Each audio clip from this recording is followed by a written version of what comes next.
साल 1999 दिसंबर के महीने की एक सुबह कुछ बहुत अजीब होता है। पाकिस्तान के लाहौर स्टेट में न्यूज़ एडिटर और पुलिस को एक लेटर मिलता है। एक बहुत ही नॉर्मल लेटर जिसे एक पर्सन के थ्रू भिजवाया गया था। वो लेटर दिखने में तो बहुत नॉर्मल था, लेकिन उसके वर्ड्स ने पूरे पाकिस्तान को हिला दिया। It was a letter from a serial killer, जिसने उस लेटर में खुद अपनी जुबानी अपने हाथों किए गए 100 मर्डर्स को कबूला था। वो एक प्रॉपर इनह्यूमन कन्फेशन था, एक ऐसा कन्फेशन जिसको कोई सुन भी ना पाए। मर्डर ऑफ 100 चिल्ड्रन, वो भी इस तरह कि उन 100 माओं को अपने उन 100 बेटों की लाशें तक नसीब नहीं हुई। Javed Iqbal, born in Lahore in the year 1961। Javed Iqbal एक सक्सेसफुल बिजनेसमैन का बेटा था। जावेद इकबाल के साथ उसके 6 सिबलिंग्स और थे, और वो सभी एक विला में रहते थे जो उसके फादर का था। बचपन से ही जावेद काफ़ी अजीब टाइप का बच्चा था, जिसको समझना काफ़ी मुश्किल था। एक तरीके से कहा जाए तो जिद्दी। बचपन से ही अपनी जिद पर रहने वाला लड़का था, जो ना किसी की सुनता और ना उसको मानता। जैसे जैसे जावेद बड़ा होता है, उसका ये पागलपन और ये जिद्दीपना और भी ज़्यादा बढ़ता गया, और वो इस हद तक आ चुका था जिसको काबू कर पाना भी बहुत मुश्किल था। अब वो उतना ज़्यादा बढ़ चुका था कि धीरे धीरे अगर आप उसकी बात ना मानो तो वो आपको धमकी देता था कि वो खुद को मार देगा। अगर उसे पैसे चाहिए या फिर कोई भी चीज़ अगर उसे चाहिए, तो वो साफ सीधा अपने फादर तक को धमकी दे देता था कि वो खुद को शूट कर लेगा अगर उसे वो चीज़ नहीं दिलाई गई तो। और उसकी इसी आदतों की वजह से जो भी उसके साथ रहता था, उनको काफ़ी ज़्यादा अजीब लगता था, और ये एक बहुत ज़्यादा क्रिटिकल कंडीशन बन चुकी थी। धमकियाँ बढ़ती गई और जावेद धीरे धीरे अपनी इन आदतों से गिरता गया। उसके साथ रहना काफ़ी ज़्यादा मुश्किल था। काफ़ी बार जावेद को पकड़ के उसकी फैमिली पुलिस के पास भी लेकर गई कि ये ऐसी बातें करता है, खुद को मारने की बातें करता है कि मैं खुद को शूट कर दूंगा अगर तुमने मेरी बात नहीं मानी तो। बट कोई सोल्यूशन नहीं आया और उसकी ज़िंदगी ऐसी ही चलती रही। टाइम बीत जाता है। जावेद की शादी भी हो चुकी थी, बट समय के साथ साथ एक चीज़ जावेद को रियलाइज़ होती है, that he is homosexual. And homosexuality के कारण उसकी लाइफ अब और भी ज़्यादा मुश्किलों में आती जा रही थी। यहाँ तक फिर भी सब कुछ ठीक चल रहा था। जावेद को बच्चे बहुत ज़्यादा पसंद थे।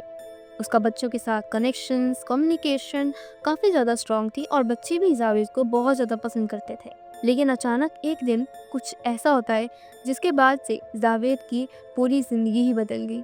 एक ऐसा इंसिडेंट जहाँ से जावेद की एक सीरियल किलर बनने तक की स्टोरी शुरू हुई थी। वेल, होता ये है कि एक दिन पुलिस के पास जावेद इकबाल की कंप्लेंट जाती है।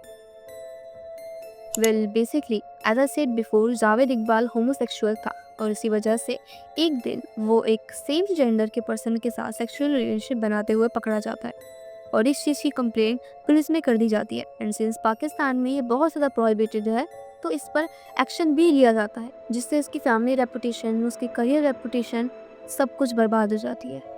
जावेद को बहुत ज़्यादा बैडली ट्रीट किया जाता है। जावेद ये भी क्लेम करता है कि पुलिस ने जो उसे ट्रीटमेंट दिया था इस केस के बाद, इस इंसिडेंट के बाद, वो बहुत ज़्यादा अनएक्सेप्टेबल था, और उसको ये चीज़ काफ़ी ज़्यादा हर्ट करी थी। उसका मजाक बनाया गया, उस पर हंसा गया, एंड इवेंचुअली उसका सब कुछ डिस्ट्रॉय हो चुका था। उसकी बीवी उसे डाइवोर्स दे देती है, उसकी फैमिली उसे डिसोन कर देती है, एंड सबसे बुरा तो तब होता है जब उसकी मदर को ये सब सुन के और इन सब की वजह से हार्ट अटैक आ जाता है, और उस हार्ट अटैक के चलते उनकी मौत हो जाती है। अपनी बेटे को ऐसी हालत में देखना उसकी माँ सहन नहीं कर पाती, और यही चीज़ ने सबसे ज़्यादा इम्पैक्ट डाला था जावेद की लाइफ में। जावेद अपनी माँ से बहुत ज़्यादा प्यार करता था, और अपनी माँ की डेथ के बाद जावेद के अंदर अब रिवेंज की फीलिंग पैदा होने लगी थी। उसके अंदर ये थॉट्स आने लगे कि जैसे उसने अपनी माँ को रोते हुए देखा है अपने बेटे के लिए, वैसे ही वो 100 माँओं को और लाएगा अपने बेटे के लिए। अब उसे अपनी माँ की मौत का बदला लेना था। अपनी माँ की डेथ के बाद जावेद काफ़ी उदास रहने लगा, लेकिन अपनी माँ के लिए उसे बदला लेना था। उसे अपनी माँ के जैसे ही उन 100 माँओं को और रुलाना था, और इस रिवेंज को पाने के लिए शुरू होती है जावेद की असली चाइल्ड हंटिंग। जावेद एक 3 बेडरूम अपार्टमेंट में रहता था, जहाँ पे वो काफ़ी सारे इस्लाम एरियाज़ के बच्चों को भी रखता था। वेल, मैं पहले ही बता दूँ, वो सारे बॉयज़ थे, जिनकी एज ज़्यादा नहीं, अराउंड 6 to 17 थी। जावेद के अंदर अब पावर की भूख आने लगी थी। वेल, ये चीज़ मैं बचपन से ही थी, लेकिन ये सब होता देख इन सब के बाद उसके अंदर ये पावर पाना, डोमिनेंसी पाना किसी वीक के ऊपर उसका मेन गोल बन चुका था। अब उसे अपनी डोमिनेंसी किसी और पर्सन के ऊपर जतानी थी और उसके लिए सबसे बेस्ट ऑप्शन था बच्चे, और उसने उन्हें चूज़ भी किया।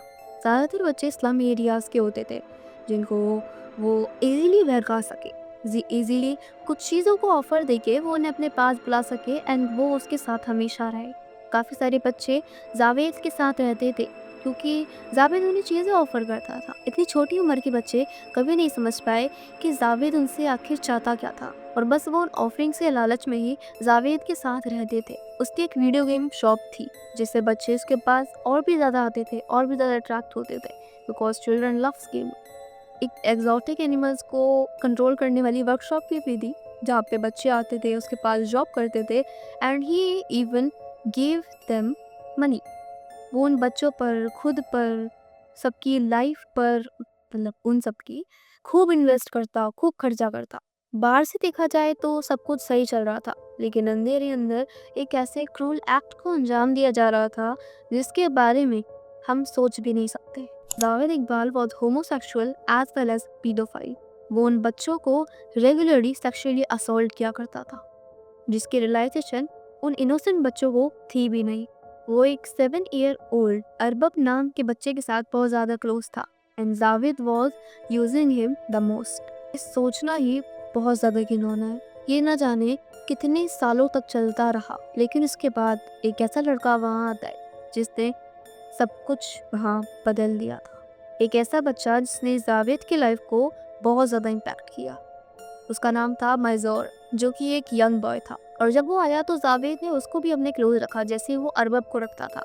और इस छोटी एज में भी अरबब ने इतना कुछ झेल लिया था, इतना कुछ ट्रॉमेटिक हो चुका था उसके लिए कि वो उस चीज़ों में ढल चुका था एंड उसको ये सब नॉर्मल लगता था।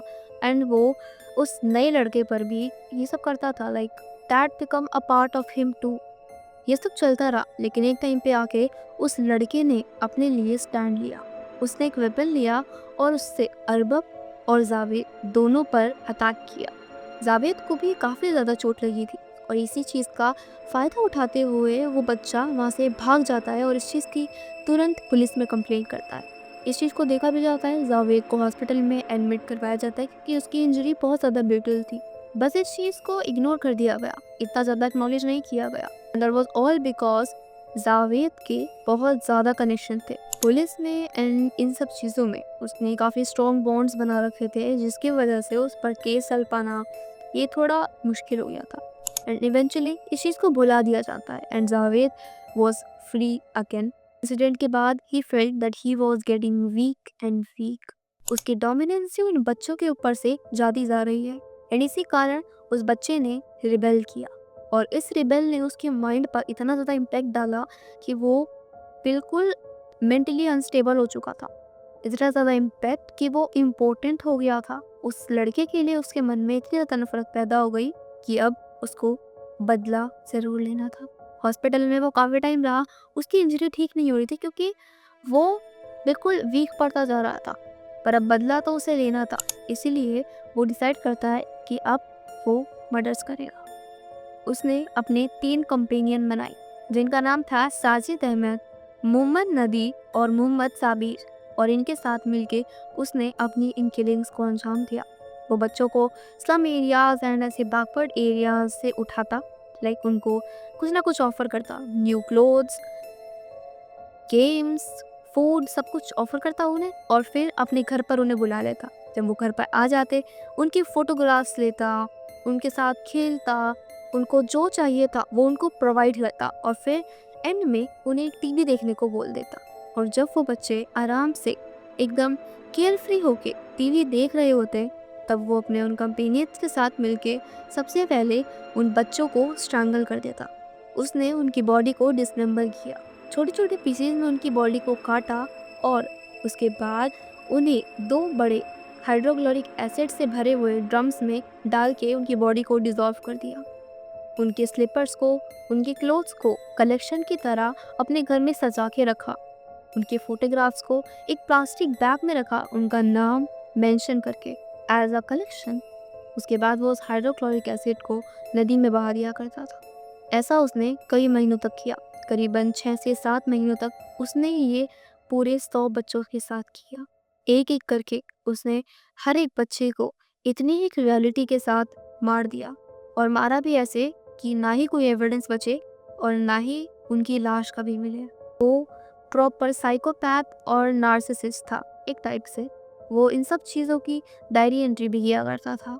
उसकी डायरी एंट्री पढ़ने में ही इतनी हॉरिफाइंग है कि क्या कहा जाए। अपने 100 मर्डर्स कंप्लीट हो जाने के बाद जब उसे लगा कि हाँ, उसका गोल पूरा हो गया, उसने कुछ नहीं किया, बस एक लेटर लिखा। जैसा कि मैंने बताया था कि वो बच्चों पर काफ़ी खर्चा करता था, तो कुछ लोगों ने उसे ये भी कहा था कि तुम इतना खर्चा कर रहे हो, तो पैसे नहीं बचोगे तो क्या करोगे? तो उसने ये बात कही थी कि वो खुद को मार लेगा, खुद को शूट कर लेगा। तो इससे इतना तो श्योर था कि he was ready to die. अपने सॉन्ग मर्डर्स कंप्लीट हो जाने के बाद उसने लेटर लिखा, एडिटर को भेजा, एंड ये पढ़ने के बाद पुलिस उसके घर पर आती है। तो वो सब फरार थे, उसके वो 3 कंपेनियंस और जावेद इकबाल, ये सब फरार थे। और लेटर के एंड में उसने ये भी मेंशन किया था कि वो अब जा रहा है पास की रवि रिवर में खुद को मारने, बट एक मैनहंट चली और उसके बाद उसे पकड़ लिया गया था। जब पुलिस उसके घर गई थी, सबसे पहले उन्हें छोटे छोटे बच्चों की स्लीपर्स का कलेक्शन दिखा, ऐसे पूरा ढेर लगा हुआ था। ये साफ पता लग गया था कि यहाँ कुछ तो गड़बड़ है। अंदर गए तो उन्हें हर जगह खून के निशान दिखे, दीवारों पे, फर्श पे, हर जगह, हर फर्नीचर पर सिर्फ खून था। और अंदर जाने पर उन्हें फोटोग्राफ्स मिलते हैं बच्चों के, उन बच्चों के जिनकी इतने टाइम से मिसिंग रिपोर्ट्स आ रही है। वो बच्चे यहाँ थे, और वहीं उन्हें मिला 2 बड़े ड्रम्स जिसके अंदर हाइड्रोक्लोरिक एसिड था और कुछ बॉडीज जो कि डिज़ोल्व हो रखी थी। ये मंजर इतना खौफनाक था कि इससे सबका दिल दहल गया था। कैसे उसने इतनी बेरहमी से उन बच्चों की जानें ले ली और उसके बाद खुद एक्सेप्ट करता है कि हाँ, मैंने उन्हें मार दिया। एंड सबसे अजीब बात तो ये है कि उसने इन सब चीज़ों को भगवान के ऊपर डाल दिया कि जब मैं उन्हें मार रहा था, उन बच्चों की जान ले रहा था, तब भगवान कहाँ थे। उसके इंटरव्यू जब लिए गए तो वो एक प्योर साइकोपैथ था, प्योर मैनियक। और इस कायम की वजह से उसे एक पनिशमेंट सुनाई जाती है कि जिस तरीके से उसने उन बच्चों को मारा, उसी तरीके से इसकी बॉडी को भी टुकड़ों में काट के हाइड्रोक्लोरिक एसिड में डाल दिया जाएगा, वो भी उन 100 माओं के आगे जिन्होंने अपने बच्चे खोए हैं। बट सिंस पाकिस्तान कॉन्स्टिट्यूशन इतना इनह्यूमन जस्टिस नहीं दिलवाता है, तो इस वजह से ये पनिशमेंट कैंसिल हो गई थी एंड उनकी पनिशमेंट को चेंज करना पड़ा। प्रिजन में जावेद इकबाल और उसके एक और कंपेनियन को डाला गया था और उसको उसकी पनिशमेंट मिलने ही वाली थी, लेकिन अपनी पनिशमेंट मिलने से पहले ही उन दोनों ने खुद को मार लिया।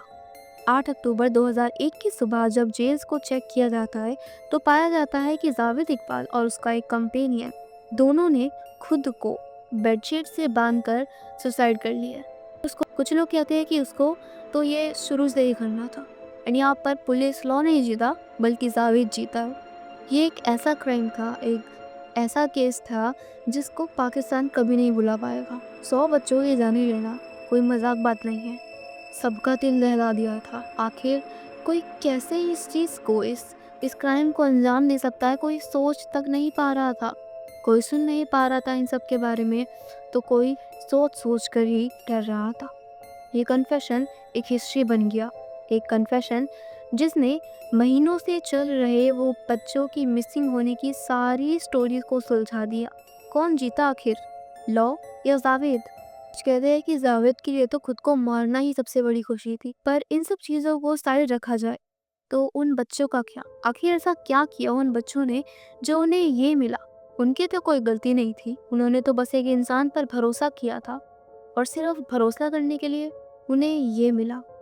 Javed Iqbal was the sweetest monster of the society.